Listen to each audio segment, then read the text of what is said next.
sungguhlah mempesona diriku.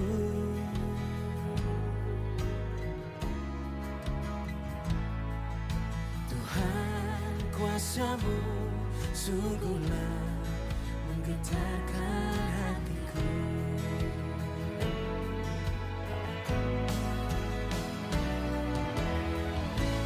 Kasih-Mu ya Tuhan, yang Kau limpahkan bagiku, lebih dari yang ku perlu. Kau sediakan bagiku. Ku sembah Kau Tuhan sepanjang umur hidupku, sepanjang umur hidupku.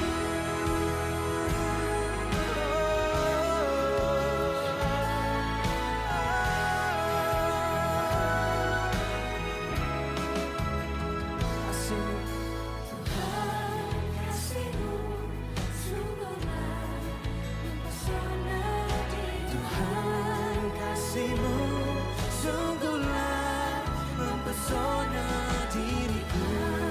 Kuasa-Mu sungguhlah Menggetarkan hatiku. Kasih-Mu ya Tuhan, yang Kau limpahkan bagiku, lebih dari yang ku perlu. Kau sediakan bagiku. Ku sembah Kau Tuhan sepanjang umur hidupku, sepanjang umur hidupku. Halo Bapak Ibu yang dikasihi Tuhan, ketemu lagi dalam renungan firman Tuhan. Hari ini saya akan membawakan tema yang kita ambil dari kitab Kolose. Mari kita buka Alkitab kita. Firman Tuhan terambil dari kitab Kolose pasal 3 ayat yang ke-18 sampai ayat yang ke-25. Mari kita baca bersama-sama. Ayat firman Tuhan ini mengambil judul perikop hubungan antara anggota-anggota rumah tangga. Ayat 18, hai istri-istri, tunduklah kepada suamimu sebagaimana seharusnya di dalam Tuhan. Hai suami-suami, kasihilah istrimu dan janganlah berlaku kasar terhadap dia. Hai anak-anak, taatilah orang tuamu dalam segala hal, karena itulah yang berkenan kepada Tuhan. Hai bapak-bapak, janganlah sakiti hati anakmu, supaya jangan tawar hatinya. Hai hamba-hamba, taatilah tuanmu yang di dunia ini dalam segala hal, jangan hanya di hadapan mereka saja untuk menyenangkan mereka, melainkan dengan tulus hati, karena takut akan Tuhan. Apapun juga yang kamu perbuat, perbuatlah dengan segenap hatimu, seperti untuk Tuhan dan bukan untuk manusia.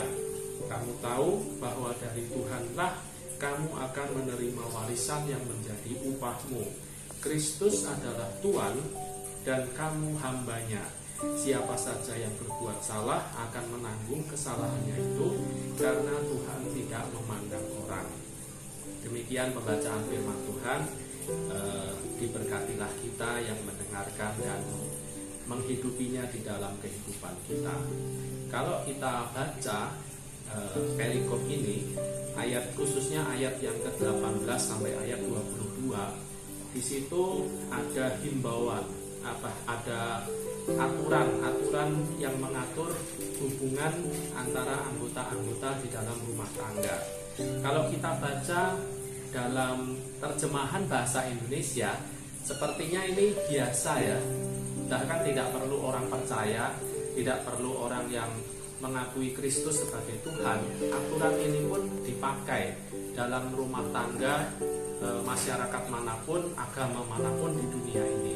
Tapi apakah benar aturan yang ditulis oleh Rasul Paulus ini sama dengan aturan-aturan lain yang ada di lapisan masyarakat lain di dunia? Mari kita pelajari bersama-sama. Saya akan melihatnya dari sisi gramatika, dari bahasa aslinya yang ditulis dalam bahasa Yunani. Saya melakukan eksegesa terhadap ayat-ayat ini dan hasilnya adalah sebagai berikut. Kalau kita lihat kata kunci di ayat 18 sampai 22, ini antara lain ya. Ayat 18 dikatakan, "Hai istri-istri, tunduklah kepada suamimu." Kata kuncinya adalah kata tunduklah. Lalu ayat 19, "Hai suami-suami, kasihilah istrimu." Itu kata kuncinya kasihilah. Lalu ayat ke-20, "Hai anak-anak, taatilah orang tuamu." Di situ kata kuncinya taatilah. Lalu ayat 21, "Hai bapak-bapak, janganlah sakiti hati anakmu." Kata kuncinya yaitu jangan sakiti. Lalu ayat 22, "Hai hamba-hamba, taatilah tuanmu." Kata kuncinya taatilah, sama seperti ayat 20 yang memberikan perintah kepada anak-anak. Kata kunci yang tadi kita sebutkan di ayat 18, 19, 20, 21, dan 22 itu kalau diambil dari bahasa aslinya yaitu bahasa Yunani, kata tunduklah itu berasal dari kata hypotaseste yang berarti berserah atau tunduk. Kemudian kasihilah itu berasal dari kata agapate atau mengasihi. Lalu taatilah itu berasal dari kata upakowete atau patuh atau taat. Kemudian janganlah sakiti itu dari kata eretizete, artinya menyakiti, tapi dalam bahasa aslinya di bahasa Yunani ada partikel negatif me, sehingga me eretizete berarti jangan menyakiti. Uniknya kata kerja dalam bahasa Yunani yang tadi kita cari itu memiliki parsing yang sama. Parsing ini adalah aturan gramatika ya di bahasa aslinya di bahasa Yunani. Parsingnya yaitu verb, imperatif, present, aktif, second person plural. Mari kita cari penjelasannya masing-masing. Yang pertama, verb. Verb adalah kata kerja, sesuatu yang diperintahkan harus dilakukan atau dikerjakan.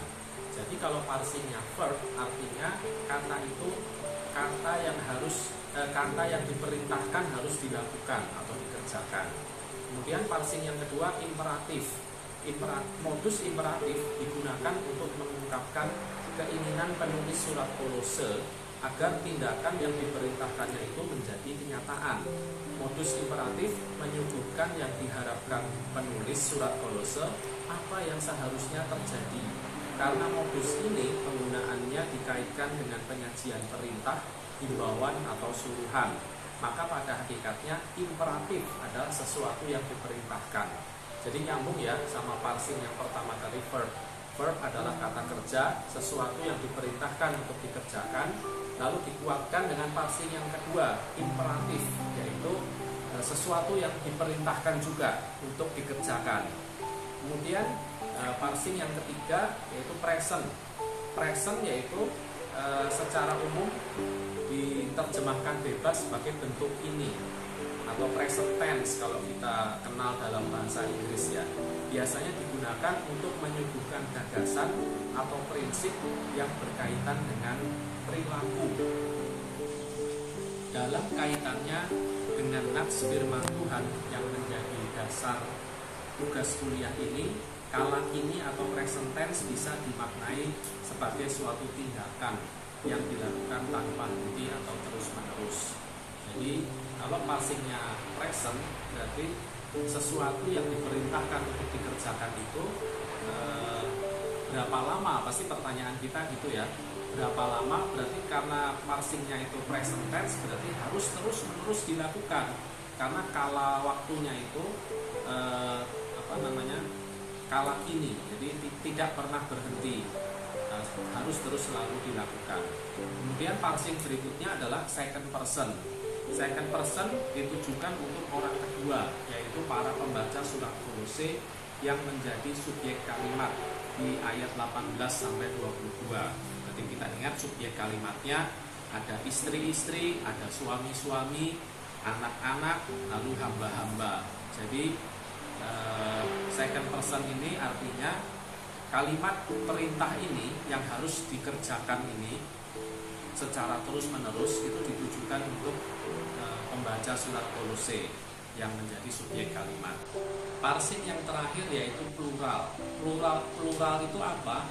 Plural ditujukan untuk semua subjek. Artinya perintah itu, kata kerja yang harus dikerjakan itu ditujukan untuk semua subjek, baik itu istri-istri, suami-suami, anak-anak, bapak-bapak, hamba-hamba yang membaca surat Paulus untuk jemaat Kolose.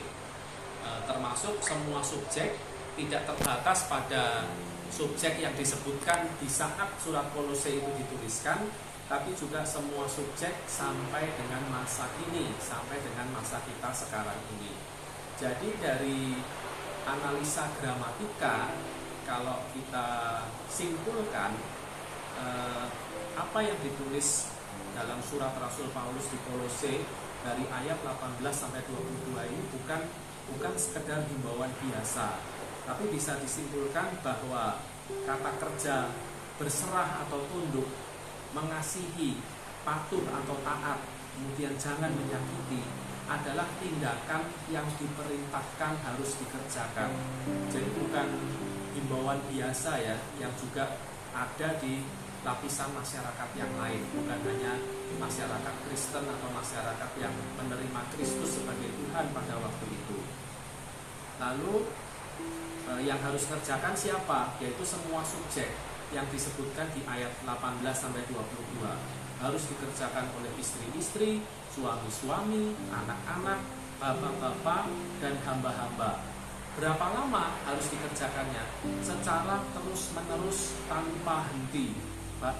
Terus batasnya apa dong? Kita pasti pengen tahu ya. Batasnya adalah usianya. Jadi sepanjang usia si subjek ini nafasnya masih berhembus, ya setiap subjek wajib melakukan perintah-perintah itu kepada seluruh anggota rumah tangga, seperti yang dituliskan dalam surat Kolose yang kita baca dari ayat 18 sampai 22 tadi. Kata kunci yang kita pelajari, yang kita baca dan pelajari di ayat 18 sampai 22 tadi disimpulkan dengan sangat jelas di 3 ayat berikut. Di 3 ayat berikutnya, yaitu ayat 23, 24, dan 25. Ayat 23 sampai 25 adalah kesimpulan yang berbicara tentang Tuhan sebagai pusat tindakan manusia, termasuk dalam lingkup rumah tangga. Jadi yang dimaksud dengan berbicara tentang Tuhan sebagai pusat tindakan manusia ini antara lain ayat 23, segala perintah yang ditulis di ayat-ayat sebelumnya, ayat 18 sampai 22, wajib dilakukan dengan segenap hati seperti untuk Tuhan dan bukan untuk manusia. Lalu ayat 24, jika taat dan setia melakukan segala perintah tersebut, kita akan menerima upah dari Tuhan. Kenapa upah itu dari Tuhan? Ya karena Kristus adalah Tuhan dan kita semua ini hambanya. Kemudian kesimpulan yang ketiga yang dirangkum di ayat 25, sebaliknya jika kita tidak taat dan menolak melakukan segala perintah ini, maka akan ada konsekuensi, yaitu apa? Kita akan menanggung dampak kesalahan tersebut. Hal ini berlaku untuk semua manusia karena Tuhan tidak memandang orang. Wow, sungguh luar biasa ya firman Tuhan yang kita pelajari bersama-sama dalam renungan kita. Sungguh kalau dibaca dari versi bahasa Indonesia memang terlihat biasa, memang terlihat sama seperti aturan-aturan lain di masyarakat yang lain, tapi ternyata setelah kita gali lebih dalam ke bahasa aslinya, ternyata bukan aturan biasa saja, bukan aturan kaleng-kaleng gitu ya. Jadi apa yang diperintahkan, apa yang tertulis dalam surat Kolose itu adalah sesuatu yang diperintahkan Tuhan. Namanya perintah, apalagi ini perintah dari Tuhan, wajib untuk kita lakukan. Tadi sudah dijelaskan, perintah itu wajib dikerjakan oleh semua subjek yang menjadi anggota di dalam sebuah rumah tangga, lalu dikerjakan secara terus-menerus, batasnya sepanjang nafas masih berhembus, maka perintah Tuhan itu wajib untuk kita hidupi, kita kerjakan. Dan